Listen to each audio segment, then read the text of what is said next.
Now, here we are. Alexander Dumas, a very, very big household name.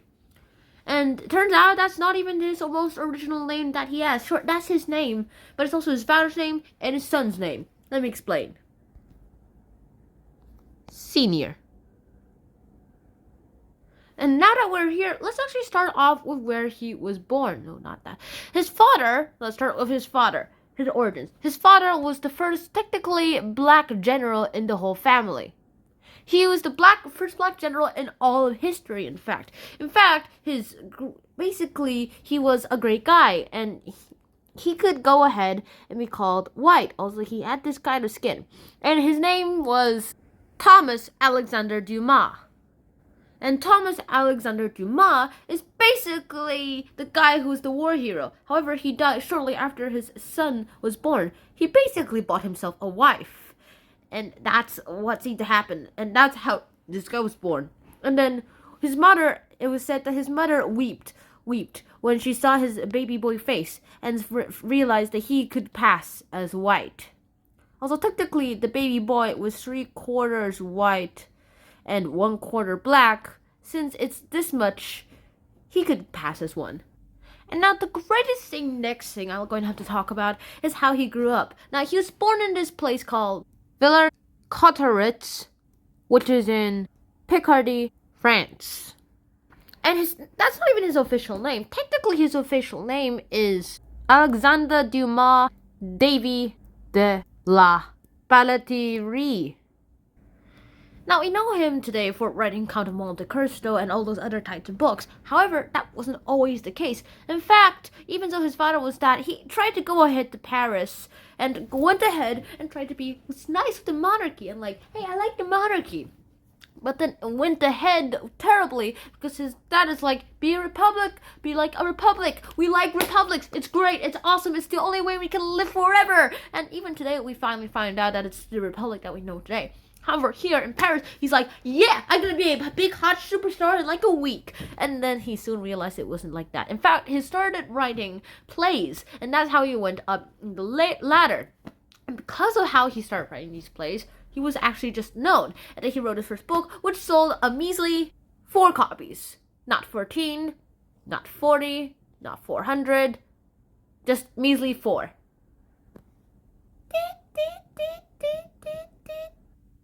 So he does the next best thing, try to find a big patron. And he does find one. And the patron's name is the Duke of Orleans. And this guy's the big hotshot, and he will later be basically the ruler of France.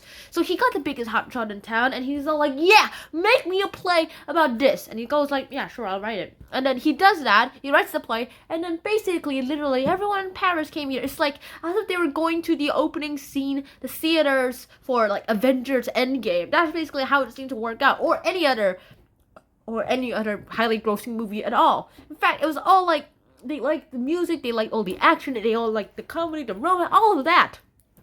That's what they went to look for too, which kind of sounds a lot similar to Avengers Endgame.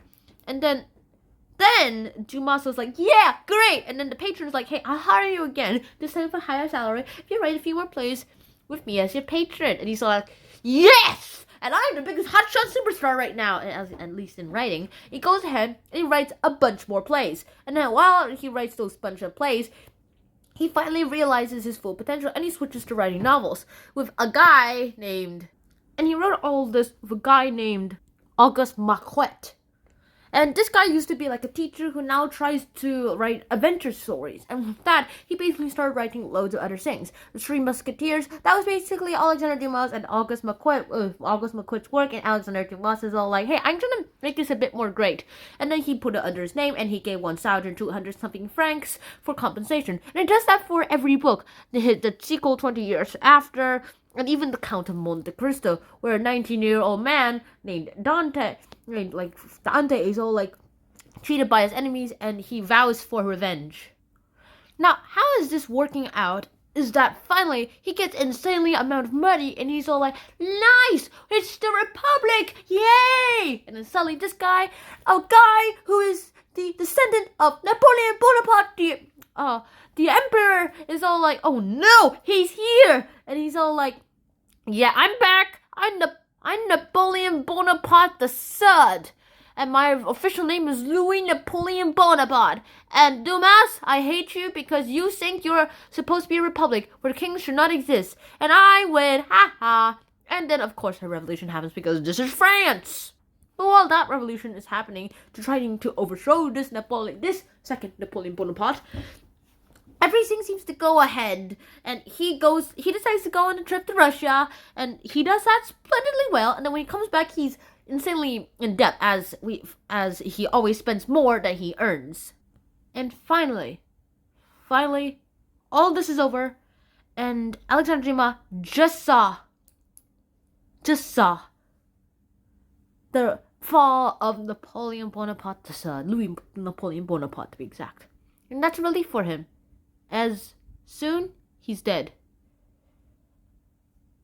Since he was born on July 24th of 1802, and that he died on December 5th of 1870, he lived all the way to 68 years old. And that is pretty much all I have to say. He used to be in another tomb, but then he was moved to Paris, where he's here. And his descendants were basically the descendants of his son, Alexander Dumas Jr., who was literally thrown up and down by this guy, who literally thrown up and down out of his crib as a baby by this guy out of annoyance because the baby was too loud. And that's pretty much all I have for today. Hope you guys enjoyed the episode of Hunter and Sean. I hope to see you guys soon in another episode of Hunter and Sean. And until then, Sean out. Peace.